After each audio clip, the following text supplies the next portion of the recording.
Hello guys, MikuChibi here, welcome back to One Factor, and today we are gonna take a look at the newest banner, the collab banner. That time I got reincarnated as a slime collab order volume 1.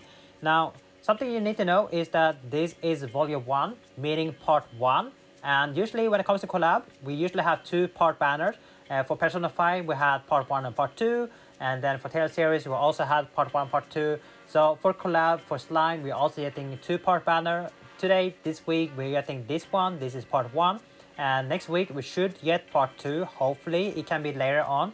But we'll see though. If you're unsure if you want to summon on this one, just wait for part 2. They're gonna have the same duration, so don't worry about that. You won't miss out anything. This banner won't disappear. So if you're unsure which one to pull, wait when part 2 is coming out. And then you can decide if you want to pull on part 1 or part 2, or even both if you have enough account gem. Anyway, if you're a new player, welcome to Info Factor. Hope you guys enjoy the game. I will try to explain how the banner works.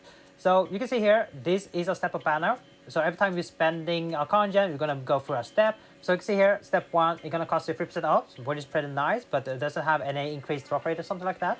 Step 2, this is gonna be the standard price, 2,500 con gem. That is standard price to do a multi. And then for step 3, same price again, but this time you are guaranteed to get a 4-star. When it comes to step 3, it's not guaranteed to get one of the featured here. These 4 are the new skill, the future skill. Step 3 do not guarantee you that. Step 3 do give you is a guaranteed round 4-star. So any skill that outside the featured, you have a chance to get that. And then step 4, the same price as step 2. And step 5, this is where you are guaranteed one of the featured, which is one of these 4 here. We have Silica, Koharu, Argo, and Kirito. And each of them will be 25% chance on the 11 pull on step 5. So in total, it's going to cost you 11,250 Arcana Gem to do one rotation. It's kind of expensive. That if you are new and are whale, it costs you roughly $100 or something like that. It really depends where you live. For those that live in the US, you should pay around, I believe, $80, something like that. For me, I'm paying like $120. If you convert it from Swedish crown to USD, it's kind of expensive. And then we have the drop rate, 4-star, 6%. This means nothing. This doesn't help you a lot. This is kind of bait, a scam. They should increase it, and I'm complaining a lot, but 6%, that is nothing.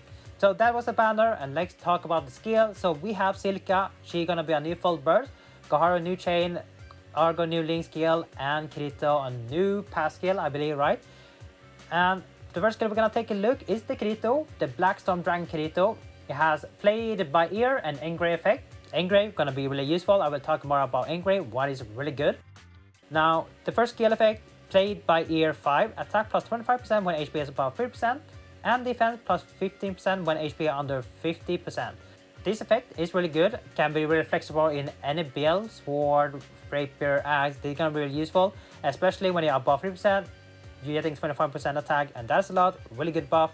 And then for defense though, when you are below 3% HP, this one gonna be really good on Sword, because Sword rely on a lot of defense. That is their specialized, their fiery stats.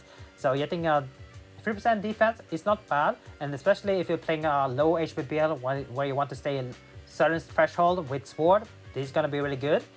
And then we have Engrave. When equipped with 3 or more critical skill in the same set and hitting switch, add a debuff mark. And this mark will give you double damage. The next attack the enemy receives will induce double damage. So, Engrave makes your next skill more damage. With Engrave, you are making your skill a lot stronger, especially in a chain full burst build. Because with chain, it lets you make your skill switchable as long as your skill are at plus 10 limit broken. Which means, every time you use your skill, you will always apply mark, and the next skill you use will get double damage, and it will reapply the mark. So every time you use skill during your chain state, you will always apply mark and always do the double damage, which means you will output more damage. Engrave, really good synergy with chain and full burst. You're gonna burst down boss really fast as long as you're really strong. For endgame content, like endgame players, they love Engrave and they always use Engrave in the set. That's why when you look at a party, searching for a party, you will see that people are asking for DPS with Engrave, because Engrave makes the game much easier, grinding much easier. And same for GOG. If you're seeing a lot of Division or Lumi or any top guild, they will always have Engrave in the set. They want to burst down boss real fast, and that's why you see sometimes the fastest run is like less than 30 seconds, maybe under a minute. So that's why Top Gear have high score, especially in the Japanese server. You will be surprised how fast they are. They're like really strong. They can complete it within 20 seconds during UG, so it's really good.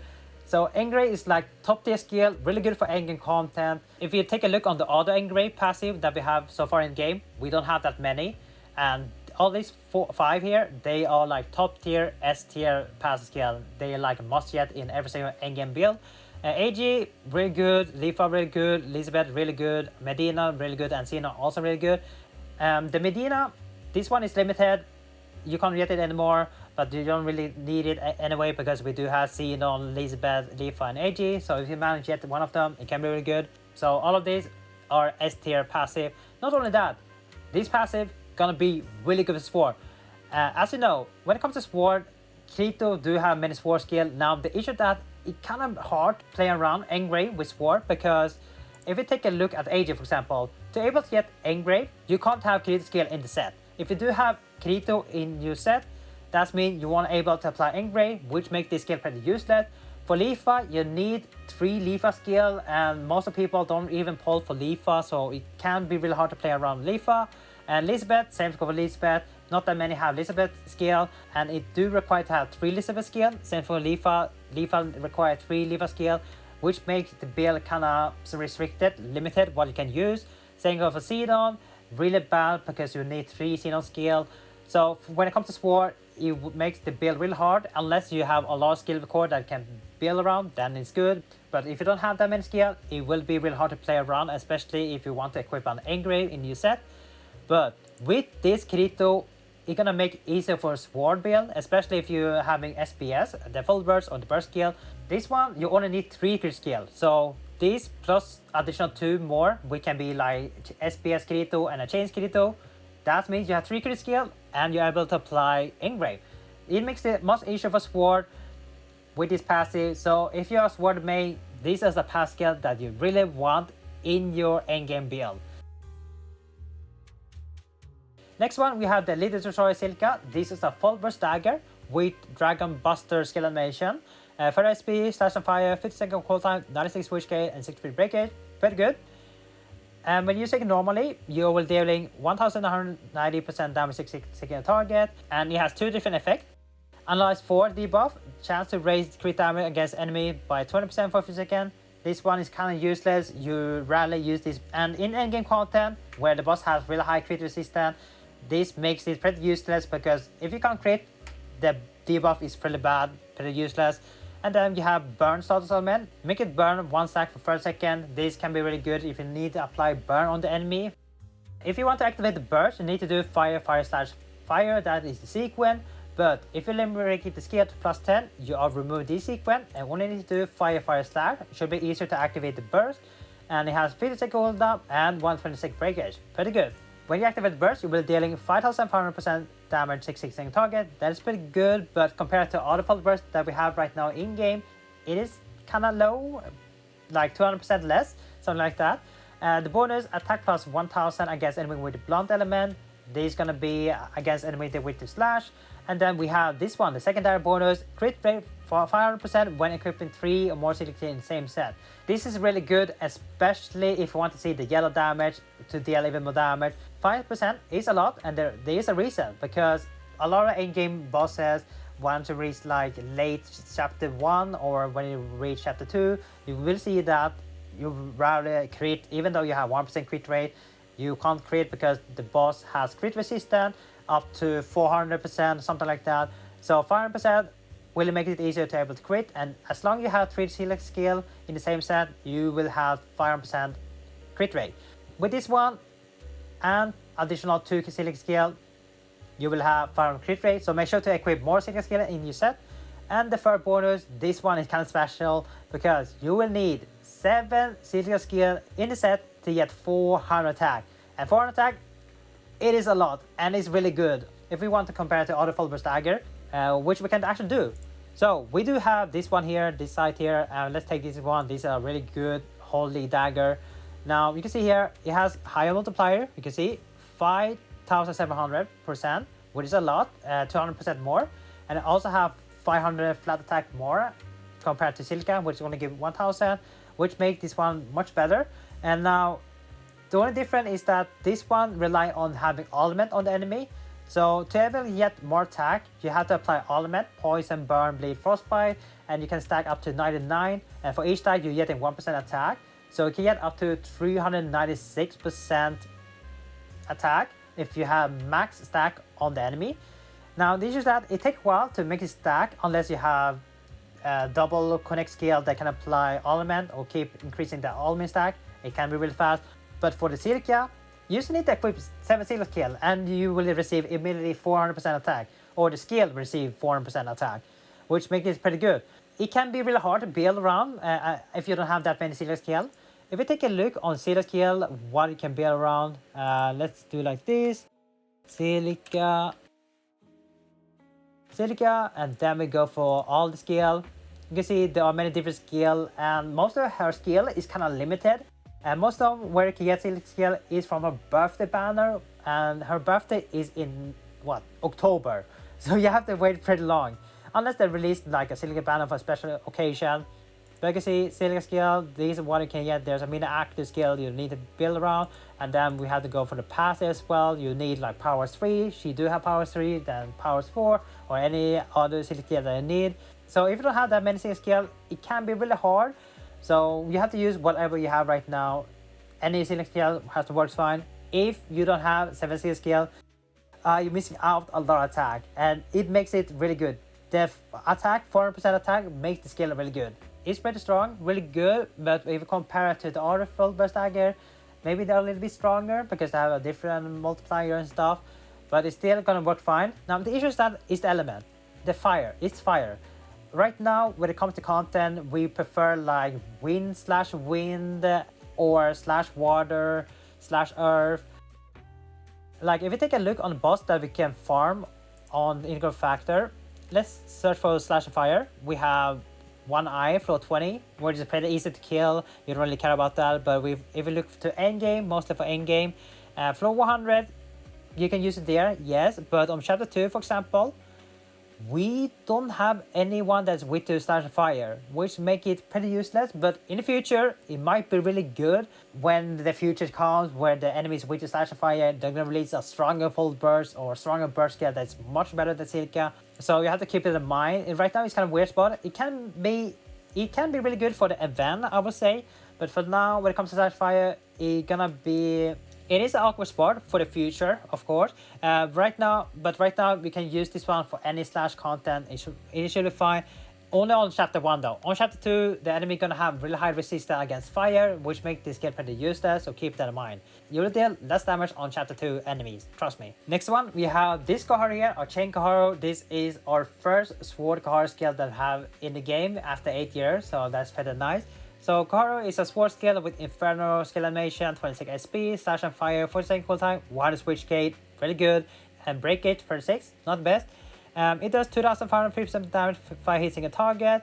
It can apply flame pilot buff, fire element damage, 1% per stack, 3 stack for 20 seconds. And if you switch, you will gain 9 stack instead of 3. So this is gonna be really good in a sword fire build. And for chain, when you active chain mode, you will get 3% fire element damage when using fire skill, and also 1000 attack while the buff raised to fire damage is in effect. So this is gonna be really good in a fire build. So this is a really nice support skill, really good. And last one, we have the Argo, the first Informant Argo. This is a spear skill, and we have Demon Dive skill animation, 18 second SP, Frozen Dark, 40 cooltime, 57 switch gauge, and 57 break gauge, pretty decent. It does 2800% damage AoE. It has Dark Element weak 4 debuff, Dark Element damage plus 25% for 10 seconds. That's pretty good, especially if you are currently building a Spear Dark set. This one is definitely a skill that you really want. And then you have Enhanced Frost 2 buff, damage onto enemy with the Frost 20% for 20 seconds. So the buff here are really good. Definitely gonna be really useful in a Spear Dark build. And not gonna lie, I might try to get this one for my Dark Spear build. It is really good. Like, getting a debuff that increases your Dark Element damage, really good, and also increase your Frost damage, 20%. Like, this make this skill a really good support skill. But not only that, you can also make this one on damage DPS skill when using Link State. You're getting 3% dark armor damage and also additional 1% attack, which is pretty good. So this one gonna be a really nice support skill, but at the same time you can also use it as a DPS. Really nice skill, definitely gonna be really useful in a dark DPS set. And then we have Koharu. She's gonna have the higher multiplier damage increase after limb breaking. It is a support skill, you don't really need this multiplier here. My recommendation, do not limit break this skill, definitely not worth it unless you're rich, you have a lot of night in spare, then go ahead, worth it I guess. But most time it's not really worth it. They use support skill, you only rely on the buff, that's all. So yeah, overall all the 4 skill going to be really good, but now the question is this banner worth to summon on? I would say definitely worth it. All the 4 skill are really good, but now keep in mind it's kind of expensive though. 11,000 Arcana for 1 rotation is kind of expensive, especially if you already spent a lot of Arcana during the Christmas, December. It's kind of costly. Now, why should you pull on this banner? One is because the Kirito. Kirito makes this banner higher value. This skill is really good. It makes the game much easier because it has engrave and is really good in a sword build. So for sword main, definitely try to aim for Kirito. Even though you don't use sword, it can be still good in other build, for example rapier, axe, etc. It really depends how you build around. Use that. Engrave is really good. It's a like S2 passive, definitely a must get. It makes your run much easier. You really care about the first effect, like who cares about it? You only care about the engrave, which makes it good. Now, if you want to compare it to other engrave, this one is like a really good one because, for example, for AG, you need no crit skill, which makes it a lot easier to build around. But use that, you need a UN skill to get attack increase. Meanwhile, for Kirito, you need to stay above 3% HP to get 75%, which is a lot. And for AG, you need like 3 Yuna skill to get 25% attack, which is not really worth it.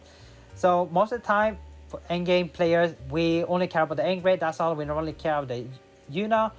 And if you compare to Lifa, what do Lifa need? For Lifa, you get 20% attack if you stay above 3%, which is fine. But for Kirito, you get 25%, so 5% more. So it makes it better than Lifa. And then we have for Elizabeth, what do you need? For Elizabeth, you need a healing buff. It has to be on a weapon, which mostly is on mace. So Lifa is only good if you have a healing buff on a skill. Meanwhile, Kirito, you have to stay above 50%, which makes Kirito really good. And then for example, Xenon here, for Xenon, you need 3 Xenon skill.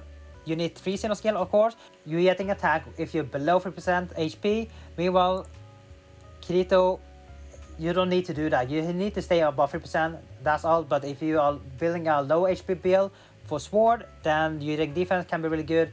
And might be not really good on bow because you don't really benefit from defense, so kind of bad on bow, but still you still really want to have this engrave. So Kirito makes this banner worth to summon on. Not only that, Koharu gonna be really good in a fire build. Argo, if you don't use spear, it still kind of be fine. Its AoE is pretty strong, and Link skill is a decent to use, so it's not bad. And then we have Silica. You may be not using Silica, but in future when you release any slash fire and you want to farm that, then Silica can be really good. So all these 4 are really good, gonna be really useful in the future as well. So definitely worth to summon on. If you're wondering what banner to pull on, to be honest, I would recommend this one. Right now the grab bag is definitely not worth it when we have part 1.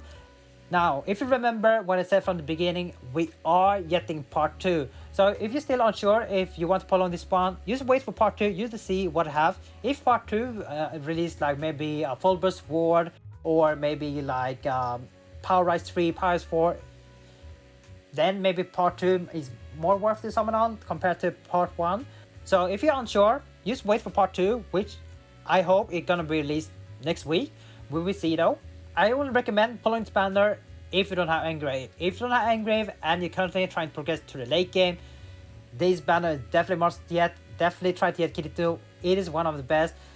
And if you don't really manage to get it, that's fine. All 3 other skill is still very good, pretty decent.